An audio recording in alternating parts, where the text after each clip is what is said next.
My name is Dr. Marcus Holloway, and I've spent 15 years rebuilding faces that the world tried to destroy. Burn victims, accident survivors, people who society looked away from because their scars made others uncomfortable. I became a plastic surgery director at Mercy General Hospital not for the prestige, but because I understood something most people don't, that behind every damaged face is a human being desperately trying to be seen as whole again. But nothing, absolutely nothing, prepared me for the day my own daughter became one of those faces. It was a Tuesday morning in September when our lives changed forever. My daughter, 16-year-old Emma, had been in a catastrophic car accident 6 months earlier. A drunk driver crossed the median on Highway 405, and Emma, who was in the passenger seat of her friend's car, took the brunt of the impact. The engine caught fire. By the time first responders cut her from the wreckage, third-degree burns covered 40% of her body, including the right side of her face, her neck, and her right arm. 6 months, 14 surgeries, countless skin grafts, physical therapy sessions where she cried so hard she couldn't breathe, psychological counseling to deal with the trauma and the stares. My wife, Jennifer, had quit her job as a corporate attorney to be with Emma full-time. I had rearranged my entire surgical schedule, bringing in colleagues to cover my cases so I could be there for every procedure, every setback, every tiny victory. Emma was a warrior. Before the accident, she'd been captain of her high school volleyball team, an honors student with a full scholarship to UCLA already secured, and the kind of girl who volunteered at animal shelters on weekends. The burns had taken her physical confidence, but they hadn't touched her spirit, not completely. She was learning to live with her new reality, slowly, painfully, but courageously. We'd moved to Riverside Oaks, an upscale planned community about 40 minutes from the hospital, specifically because we needed a fresh start. Our old neighborhood had been wonderful, but Emma couldn't walk to the corner store without people staring, whispering, or, worse, looking away quickly as if her scars were contagious. The real estate agent had promised us that Riverside Oaks was family-oriented, welcoming, and progressive. The HOA president, a woman named Patricia Thornwood, had even sent us a welcome basket with a handwritten note that read, "We're so glad you're joining our community family." That note should have been a red flag. Patricia Thornwood was what my wife privately called a professional busybody with a god complex. In her mid-50s, bleached blonde hair always styled in a helmet-like bob, designer athleisure wear that probably cost more than most people's monthly mortgage, and an iPhone perpetually raised to document any perceived violation of the HOA's extensive rulebook. She had been president of the Riverside Oaks HOA for 7 years, running unopposed each election because, frankly, no one else wanted to deal with the constant drama. Within our first week, Patricia had left 2 violation notices on our door, one because our garbage cans were visible from the street 15 minutes past the designated pickup time, and another because Jennifer had planted yellow roses instead of the approved white or pink varieties in our front garden. "Just ignore her," Jennifer had said, crumpling up the notices. "Every neighborhood has one." But Emma was nervous. She'd been homeschooled since the accident, and we'd been working with her therapist to gradually reintroduce her to social situations. The plan was simple. Start with walks around the neighborhood, then progress to small group activities, and eventually transition back to school for her senior year. On that September morning, Emma had decided she was ready for her first solo walk, just around the block, 30 minutes maximum. She'd been practicing in front of the mirror, repeating the affirmations her therapist had given her. "I am more than my scars. I am strong. I am worthy of respect." I was in my home office reviewing surgical reports when I heard the screaming.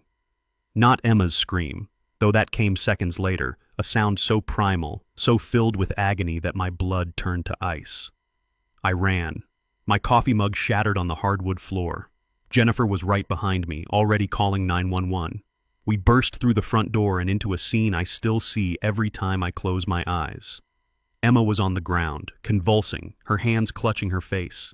Her skin, the skin we'd worked so hard to save, to rebuild, to restore, was smoking.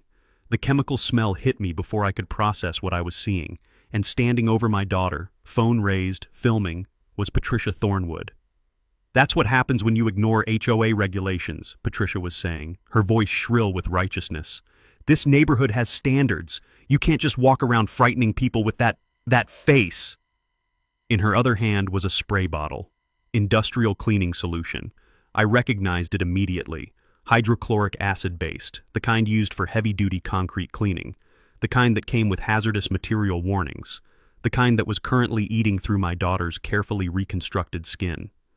Everything after that became a blur of training and terror. I'm a surgeon. I've handled emergency situations that would make most people vomit. But this was my child, my baby girl. I dropped to my knees, forcing my hands to stay steady as I assessed the damage. Jennifer was sobbing into the phone, giving the 911 operator our address.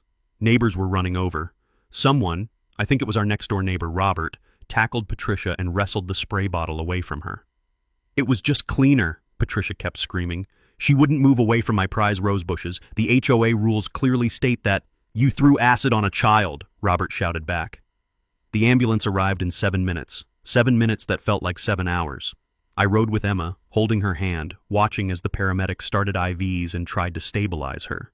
She was conscious, but in shock, her eyes finding mine, full of a question I couldn't answer. Why? Why would someone do this? At the hospital, my hospital, where I'd saved countless faces, I watched my colleagues rush Emma into emergency treatment. I stood in the hallway, my hands shaking, my scrubs soaked with chemical burns and my daughter's blood, and I made a decision. Patricia Thornwood had just declared war on the wrong family. The next 72 hours were a nightmare painted in fluorescent hospital lighting and the steady beep of monitoring equipment. Emma had suffered second-degree chemical burns across the areas of her face we'd spent months reconstructing, plus new injuries to her left cheek and forehead, areas that had been untouched by the original accident.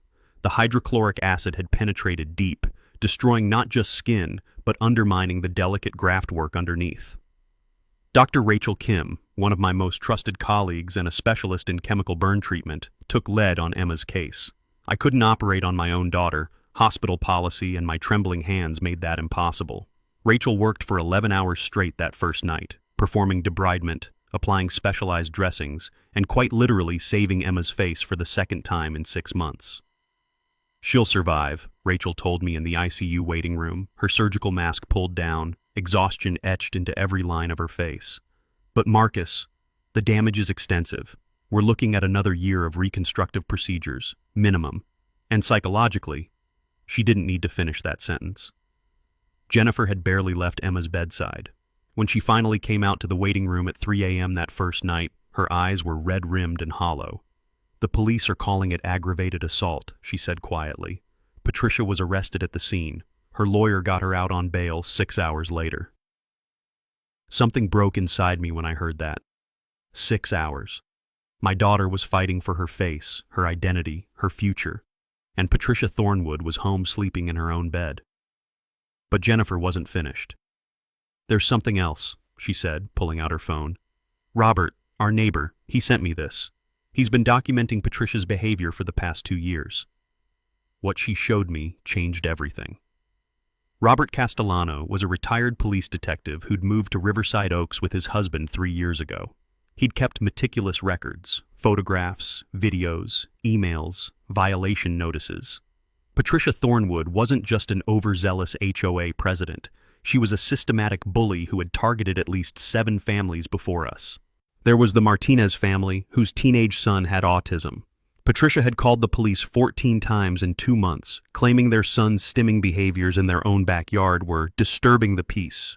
She'd filed complaints with Child Protective Services, accusing them of neglect. She'd organized a petition to have them removed from the neighborhood. The Chen family had an elderly grandmother who used a wheelchair. Patricia had sent monthly violations about the wheelchair ramp they'd installed, claiming it was aesthetically inappropriate and lowered property values. She'd even attempted to fine them $500 per day until they removed it, a ramp that was ADA compliant and legally protected. The Johnson family's 8-year-old daughter had alopecia and wore colorful wigs. Patricia had complained at HOA meetings that the unnatural hair colors violated the community's family-friendly image standards. Every single target had something in common: visible disability, neurodivergence, or difference. Patricia had driven 4 families out of Riverside Oaks entirely. The others had learned to hide, to minimize their presence, to make themselves invisible just to avoid her wrath. And in every case, Patricia's complaints had escalated. started with violation notices, progressed to harassment, and in 2 instances resulted in physical confrontation. She pushed Mrs. Chen down 3 months ago, Robert told me when I called him directly, claimed it was an accident, that she didn't see the wheelchair. Mrs. Chen refused to press charges because she was terrified of retaliation. I thought about that spray bottle, about how Patricia had it ready, about how she'd been filming. She was waiting for Emma, I said aloud, the realization turning my stomach. This wasn't spontaneous. She planned this. Robert's silence confirmed my suspicion. The next morning, I made a series of phone calls. First to our attorney, a pit bull of a woman named Sandra Reeves who specialized in disability discrimination and personal injury cases. Then to the local news stations. Then to every parent of every patient I'd ever treated, asking if they'd be willing to share their stories about rebuilding lives after people had tried to destroy them. By day 3, Emma was stable enough for brief conversations. Her face was swathed in specialized bandages, but her eyes, those strong, beautiful brown eyes that looked just like her mother's, were clear. "Dad," she whispered through the pain medication. "Why did she hate me so much?" I took her hand carefully, mindful of the IV lines. "She didn't hate you, sweetheart. She hated herself. And people like that try to destroy what they can't understand, can't control, can't categorize into their narrow view of perfection. Will I ever be normal again?" The question shattered me, but I thought about all my patients over the years. The firefighter who lost half his face saving 3 children from a burning building. The domestic violence survivor whose ex-husband had disfigured her with a broken bottle. The soldier who'd survived an IED blast that killed his entire unit. Every one of them had asked me the same question. "Normal is overboard," I told Emma, the same thing I told all of them. "Normal is what people who lack imagination aspire to. You're going to be extraordinary. You're going to be someone who survived not 1 but 2 attempts by the world to break you, and you're going to show every single person who stares, who whispers, who judges, that they don't get to define your worth." She cried. So did I. Jennifer joined us, and we held each other in that ICU room, and I felt something shift inside me. Patricia Thornwood thought she'd won, thought she'd driven us away, eliminated the problem, restored her perfect neighborhood vision. She had no idea who she was dealing with. Because I wasn't just a grieving father. I was the director of plastic surgery at one of the nation's top hospitals. I had connections throughout the medical community, relationships with burn advocacy groups, and 15 years of experience helping people rebuild their lives after trauma. And I was about to use every single resource at my disposal to make sure Patricia Thornwood's carefully constructed world came crashing down around her designer athleisure wear. The war had only just begun. 3 weeks after the attack, Sandra Reeves sat across from Jennifer and me in a conference room at her law firm, a stack of documents 6 inches thick spread across the mahogany table. "We have enough to bury her," Sandra said simply. "Criminal charges for aggravated assault with a deadly weapon, plus civil suits for medical expenses, pain and suffering, intentional infliction of emotional distress, and disability-based hate crime enhancement. We're talking potential felony conviction with 15 to 20 years, plus damages that will exceed $3 million. Jennifer leaned forward. "What are the chances of conviction?" "With the evidence, 95%. We have multiple witnesses, video footage, the weapon itself with her fingerprints, her own statements at the scene demonstrating intent and bias." Sandra paused. "But there's something else you should know." She slid a folder across to us. Inside were financial records, emails, and what looked like psychological evaluations. "Patricia Thornwood isn't just a bully," Sandra continued. "She's been under psychiatric care for narcissistic personality disorder for 8 years. She's been fired from 3 previous HOA positions in different states for similar harassment campaigns. Her ex-husband filed a restraining order against her in 2019. She has a documented pattern of targeting individuals she perceives as imperfect." I felt rage boiling in my chest. "So she's done this before, and the HOA here knew?" "Some board members suspected, but Patricia controlled the information flow. She was meticulous about presenting herself as the victim, the protector of property values and community standards." Sandra met my eyes. "That's about to change. The criminal trial was scheduled for January, but we didn't wait for the legal system to deliver justice. I had other tools at my disposal. Within days of leaving the hospital with Emma, I organized a town hall meeting at Riverside Oaks' community center. I invited every family Patricia had targeted, every resident who'd witnessed her harassment, and the local media. I also invited something else, 20 of my former patients. They came from across the country. The firefighter, now working as a fire safety educator, his reconstructed face a testament to survival. The domestic violence survivor, who'd founded a non-profit supporting disfigured women. The soldier, who gave motivational speeches at VA hospitals. Burn victims, acid attack survivors, accident survivors, all of them living full, meaningful lives despite the scars society told them should define them. The community center was packed. Patricia wasn't there, her lawyer had advised against it, but her allies on the HOA board were, looking increasingly uncomfortable as the room filled. I took the podium, Emma seated in the front row beside her mother. She'd insisted on coming, though her face was still heavily bandaged. "My name is Dr. Marcus Holloway," I began, my voice steady though my heart was pounding. 3 weeks ago, Patricia Thornwood threw industrial-grade hydrochloric acid on my 16-year-old daughter's face because she thought Emma's appearance violated HOA aesthetic standards. The room erupted. Gasps, angry murmurs, shocked exclamations. I held up my hand. Emma is a burn survivor. 6 months ago, she nearly died in a car accident. We moved here believing this was a safe community where she could heal. Instead, we found something far more toxic than any chemical burn. We found systematic discrimination against anyone who didn't fit a narrow definition of perfection. I clicked to the first slide of my presentation, photos of Emma before the accident, bright smile, volleyball uniform, full of life. Then post-accident photos in the hospital. Then the day of Patricia's attack. The room went silent. "This is what hate looks like," I said quietly. "This is what happens when we allow people in positions of power to weaponize standards against human beings." For the next hour, I presented Robert's documentation. Every family Patricia had targeted, every violation notice dripping with bias, every escalation. The pattern was undeniable. Then I invited my former patients to speak. One by one, they took the podium. They shared their stories, not of their injuries, but of their triumphs afterward. The firefighter talked about his 3 kids who drew pictures of Super Dad with his scarred face, telling him it made him look like a real hero. The domestic violence survivor described building a network of support that helped hundreds of women escape dangerous situations. The soldier spoke about finding purpose and helping other veterans cope with visible and invisible wounds.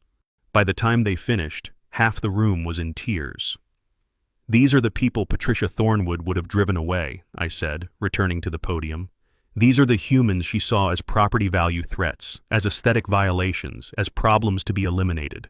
And if we don't stand against this, if we don't hold people like her accountable, we're telling every Emma, every survivor, every person who doesn't fit some arbitrary mold that they don't belong in our communities." The vote to remove Patricia from the HOA board was unanimous. Even her former allies voted against her. The HOA also voted to implement new bylaws explicitly prohibiting discrimination based on disability, appearance, or medical condition, with mandatory training for all board members. The criminal trial came 3 months later. Emma testified, her voice strong despite the courtroom's crowded gallery. She described the attack, the pain, the terror, but more importantly, she described her strength, her refusal to be defined by what others thought of her appearance. "Patricia Thornwood tried to destroy my face," Emma said from the witness stand, "but she couldn't touch who I am. She couldn't take away my dreams, my courage, or my right to exist in the world exactly as I am." The jury deliberated for 90 minutes, guilty on all counts. Patricia received 18 years in prison and was ordered to pay $4.2 million in damages, effectively bankrupting her.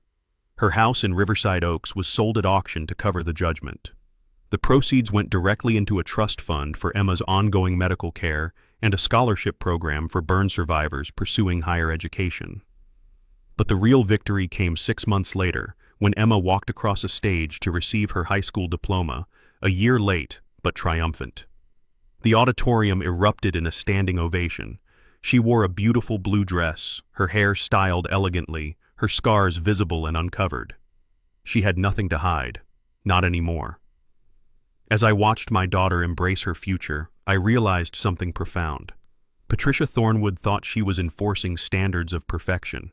Instead, she'd revealed the only standard that truly mattered, the content of one's character, the strength of one's spirit, and the courage to stand tall when the world tries to make you small. Emma had that courage. She always had. And no one, not Patricia, not the stares, not the whispers, could ever take that away.